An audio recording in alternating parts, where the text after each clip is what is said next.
Bismillah ar-Rahman ar-Rahim. Bonjour. Je vais essayer de mettre en évidence ce concept de la demande coudée, appelée également demande tordue.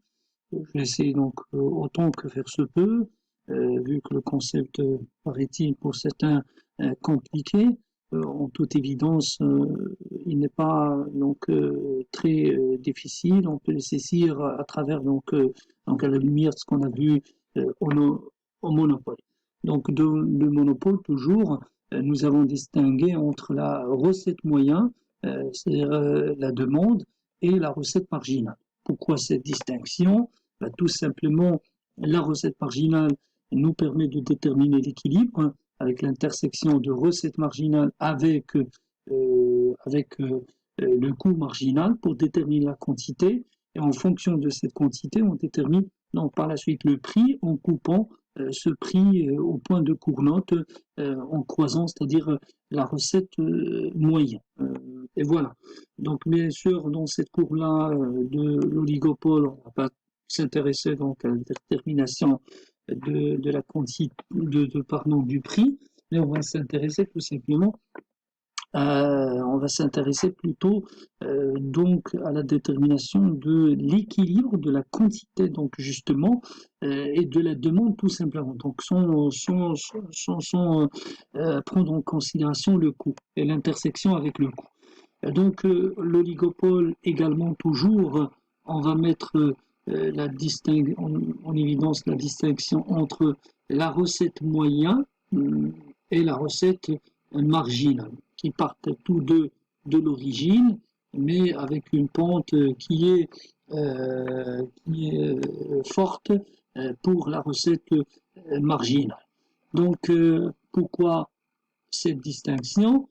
Encore faut-il rappeler, tout simplement parce que dans le cadre du monopole ou bien également dans le cadre de l'oligopole, les entreprises sont faiseuses de prix, c'est-à-dire price makers. Tout changement par exemple de prix, éventuellement une diminution de prix, en résulte avec une augmentation des quantités puisque les entreprises vont capturer une demande supérieure. Et donc, en changeant le prix, cela change toute la quantité sur le marché, pour le cas par exemple du monopole, ou bien une quantité significative, représentative du marché dans le cas de l'oligopole. Alors que néanmoins, en concurrence pure et parfaite, la recette moyenne égale à la recette marginale, donc la demande égale à la recette marginale. Ce n'est pas le cas dans le cadre du monopole et de l'oligopole. Donc, évidemment, on peut expliquer donc les deux courbes à la lumière du monopole. Donc, comme vous voyez ici, nous avons deux entreprises cette fois. Donc, on est dans une structure de marché en duopole, deux entreprises, chacune avec deux courbes, une courbe qui correspond à la recette moyenne et une autre qui correspond à la recette marginale. Par exemple, ici, l'entreprise 1, comme vous voyez avec la recette marginale 1, donc bleu et rouge.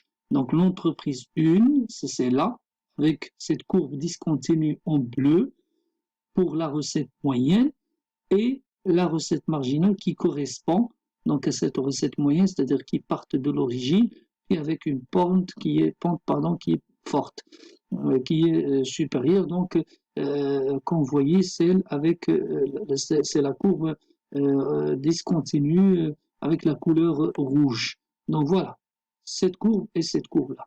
Pour l'entreprise 2, nous avons la recette moyenne représentée par la courbe discontinue en vert et la recette marginale qui correspond à la couleur donc orange. Donc voilà deux courbes pour l'entreprise 2 et deux courbes pour l'entreprise 1.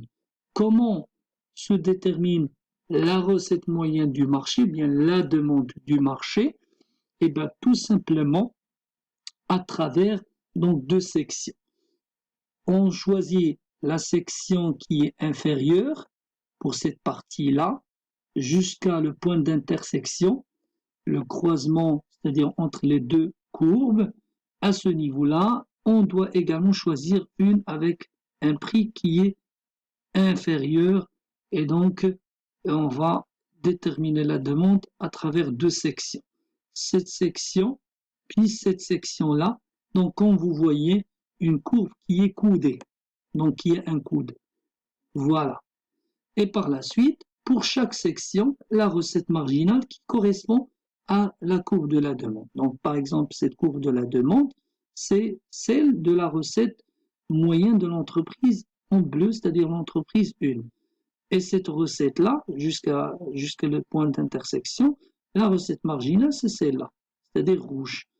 Puis par la suite, lorsqu'on a déterminé la recette moyenne, celle-là, donc on doit choisir la recette marginale qui correspond donc à l'entreprise de plus tôt, c'est-à-dire avec la recette moyenne en vert, et correspond donc à la recette marginale en orange, et on doit choisir à partir de l'intersection, à partir du même point, c'est-à-dire ce point-là, donc on détermine la recette marginale. Et ainsi, nous avons déterminé donc la demande sur le marché, la recette marginale du marché. Maintenant, comment on explique tout ça? Bah, tout simplement, lorsque les entreprises augmentent les prix, par exemple dans ces sections, cette entreprise a un prix qui est supérieur, les autres entreprises ne vont pas suivre.